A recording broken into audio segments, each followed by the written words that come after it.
Salut la daronie. Chaque semaine, la question d'un parent en galère et Slate vous répond avec l'aide d'un ou d'une experte pour tenter de vous accompagner au mieux dans votre job de daron. Cette semaine dans Salut la daronie, on parle de ce moment de remise en question dans la vie des parents, celui de la crise de leur adolescent. Justement, c'est ce qu'il se passe pour Eva, la maman d'Arthur, un ado de 13 ans. Elle envisage même de lui installer une tente dans le jardin. En effet, à la maison, Arthur s'oppose en permanence à sa mère, il refuse systématiquement de participer aux tâches ménagères, il se braque à la moindre demande, que ce soit pour se brosser les dents ou ranger la vaisselle.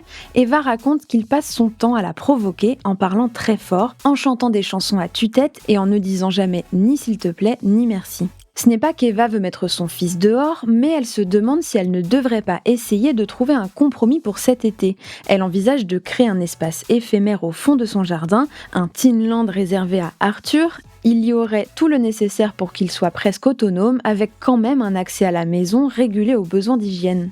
Eva ne veut pas couper son fils du monde, elle propose donc de continuer à le conduire chez ses amis ou pour ses activités, de lui fournir tout ce dont il aurait besoin et qu'il se joigne, à l'occasion, au barbecue de famille. Ça fait rien, laissez tomber. De toute façon, vous en avez rien à foutre. Vous pensez qu'à vous.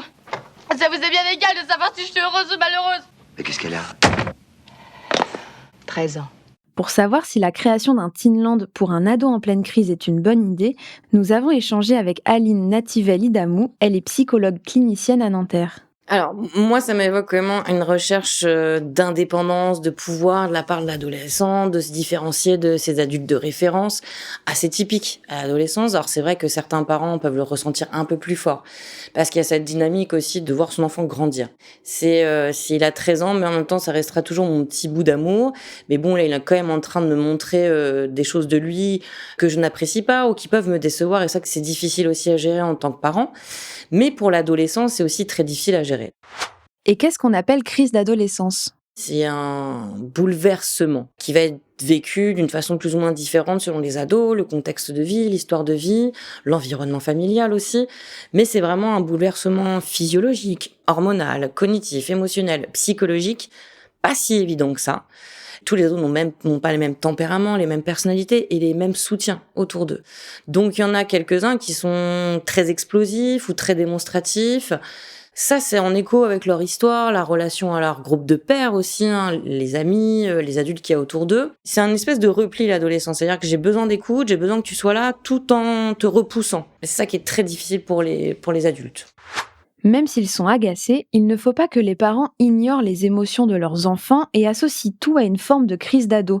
Ils risquent que leurs ados ne se sentent pas écoutés et encore plus incompris. Le mot crise, c'est aussi un mot très vulgarisé maintenant. C'est-à-dire que l'enfant dit quelque chose ou montre une émotion d'une façon un peu plus exagérée ou plus poussée. Tout de suite, c'est une crise. Alors après, il y a, comme on l'a dit, il y a crise et crise. Il y a une question de fréquence, de niveau aussi d'expression verbale ou corporelle. Et puis, il y a aussi cet impact que ça peut avoir sur la famille ou la fratrie. Donc, il faut quand même avoir un système de vigilance ou d'évaluation, si on peut dire ça comme ça. Mais en règle générale, pour être un adulte, entre guillemets, bien dans sa tête et bien dans son corps, il faut aussi quelquefois être dans une forme de recherche de soi. Et quelquefois, oui, ça passe par des moments on se pose des questions sur les interdits, sur les valeurs philosophiques, religieuses, sur être contre ses parents, pour voir si on est dans la même dynamique, les mêmes idées. Souvent, le mot crise, pour les parents, il associe à la fois le verbal et le corps. C'est-à-dire qu'on passe par des cris, des hurlements, on tape, on frappe, on claque les portes. Mais c'est aussi important, parce que moi je dis aux adultes, mais analysez votre propre comportement. On demande beaucoup de choses aux enfants, donc de savoir parfaitement réguler leurs émotions. Mais je leur dis aussi souvent, en tant que parent, mais observez-vous, quand vous êtes en colère, vous êtes triste aussi quelquefois, il peut y avoir des comportements aussi très débordants, parce que c'est très difficile. Et l'enfance et l'adolescence, c'est des périodes charnières, justement, dans la gestion des comportements et des émotions. Même si cela est éprouvant, c'est aux parents de s'adapter à l'âge de leurs enfants et de leur comportement qui évolue constamment. L'adolescent, il va être dans un rapport de force. Donc, c'est-à-dire qu'à chaque fois qu'on va lui demander quelque chose, par principe, il va pas vouloir. On a un peu comme une forme de régression sur la fameuse période du terrible 2 ans, ou 3 ans, ou 4 ans maintenant, où pour se sentir être, il doit être contre et automatiquement non. Alors forcer, je sais pas si c'est la bonne méthode parce qu'en réalité ça ne fonctionne pas et ça empire les conflits et ça abîme les relations. Souvent je dis aux parents, donnez-leur l'illusion qu'ils maîtrisent et qu'ils contrôlent. Donc, il faut leur donner la possibilité d'être acteurs le plus souvent, de les responsabiliser et, je vais oser le dire, le système de récompense qui fonctionne avec tous les êtres humains et qui fonctionne encore plus avec les enfants et les adolescents. La récompense, ça peut être des choses très basiques, faire une activité ludique ensemble, ça peut accepter de faire une sortie, de pousser l'heure du couvre-feu d'une demi-heure, d'une heure pour une sortie. Ça amène du compromis et ça active le système de la récompense dans le cerveau de votre adolescent. Et ça, c'est super important. Alors bien sûr, il y a entre guillemets, des tâches qui vont plus ou moins l'intéresser, mais ça, c'est comme tout le monde. Maintenant, il faut peut-être se dire, bon, ok, cette tâche-là, tu détestes, d'accord. Mais qu'est-ce qu'on trouve comme compromis pour une autre tâche ? On dit toujours que plus c'est ludique, plus c'est attractif. Alors bien sûr, attractif, passer le balai, l'aspirateur, c'est pas le truc le plus super attractif. Mais ça peut être, je t'autorise à mettre la musique que tu veux pendant ce temps-là. Si tu le fais toute la semaine, je t'accorde 1 heure de plus pour ta soirée du samedi soir. Enfin, je dis toujours, par exemple, c'est quoi le principal ? C'est qu'il fasse certaines choses, ça vous donne satisfaction. Lui, il est satisfait parce que finalement, il fait une tâche. Et en même temps, il a une récompense. Et mine de rien, il s'autonomise.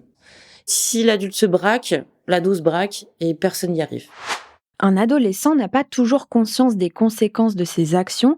Il peut aussi provoquer pour tester les limites de ses parents. Concrètement, en psychologie, ce qui est quand même bien étudié et bien démontré, c'est que la plupart du temps, on se lâche, au niveau des émotions vers les personnes qu'on aime le plus parce qu'on sait que ces personnes nous aiment, nous aimeront et que il faut vraiment qu'il y ait un seuil de tolérance et de limite qui passe pour qu'il y ait quelque chose qui se détruise. D'où le fait que souvent, moi, j'ai beaucoup de témoignages de parents. Ah, ils me frappent, ils m'insultent, mais avec toutes les autres personnes, ça se passe très bien. Et les parents sont dans une forme d'incompréhension. Et moi, je leur dis tout bêtement et tout naïvement, mais oui, c'est parce qu'ils vous aiment très très fort et qu'il est convaincu qu'avec vous, il y a une forme de lâcher prise, de sécurité à le faire. Ce qui ne peut pas forcément s'autoriser à faire avec un prof, avec un coach sportif, etc. Parce que c'est pas les mêmes limites, c'est pas le même cadre. Les figures d'amour sont sur lesquelles on va projeter beaucoup d'agressivité parce qu'on est convaincu, et c'est bien d'être convaincu, qu'ils seront toujours là, peu importe ce qui se passe. Mais alors, cette histoire de tente dans le jardin d'Eva, est-ce une bonne idée ou cela va-t-il aggraver la situation ? Donc là, ce que j'entends par rapport à sa proposition, si l'adolescent, il est aussi acteur de ce projet, pourquoi pas ? Ça peut être une belle expérience familiale, ça pourra lui montrer la question de l'autonomie. Entre guillemets, je pense que la maman veut aussi lui montrer la chance qu'il a de pouvoir avoir certaines choses, avoir accès à certaines choses, etc. Et aussi l'importance qu'elle peut avoir pour lui. Après, il faut juste faire attention à la question de ce fameux contrat familial sur cette tente dans le jardin, les règles, les limites, on va dire que tout ça doit s'opérer ensemble. J'ai envie de dire à cette maman que plus il va au contact envers elle, plus il a besoin d'elle. Et je sais que ça peut être bizarre dit comme ça, parce que souvent les adolescents, ce qu'ils font, ils sont très ambivalents, c'est-à-dire qu'ils veulent être libres et indépendants, mais en même temps, ils ont aussi très très besoin des parents. Mais ça, ils ont difficilement la capacité ou la volonté à le dire. Mais c'est vrai que ça veut dire qu'ils projettent beaucoup de choses sur elle, même son agressivité, même tout ce qu'il vit qui peuvent être plus ou moins difficiles pour lui. Mais en même temps, il s'accroche aussi à elle parce qu'il l'aime très très fort et qu'il sait, cet adolescent, que même s'il est désagréable, désobligeant, irrespectueux, sa maman sera toujours là. Si en tant que parent, une souffrance s'installe ou si vous ne savez plus comment gérer une situation, n'hésitez pas à en parler avec votre entourage. Vous pouvez également consulter un psychologue ou un pédopsychiatre. Il vous aidera et aura des préconisations adaptées à votre vécu familial. Vous pouvez aussi demander conseil auprès d'une maison des adolescents. C'est un lieu d'écoute et de soutien dédié aux enfants et aux parents. On espère que ça aidera tous les parents confrontés à la même situation. C'était Salut la Daronie, un podcast de Slate Podcast. Salut la Daronie est adapté d'une chronique de Slate.com. À la direction éditoriale, Christophe Caron. À la production éditoriale, Nina Pareja. À l'écriture, la présentation et la réalisation, Mona Delahaye. Si vous souhaitez témoigner pour Salut la Daronie, n'hésitez pas à nous écrire à podcast@slate.fr.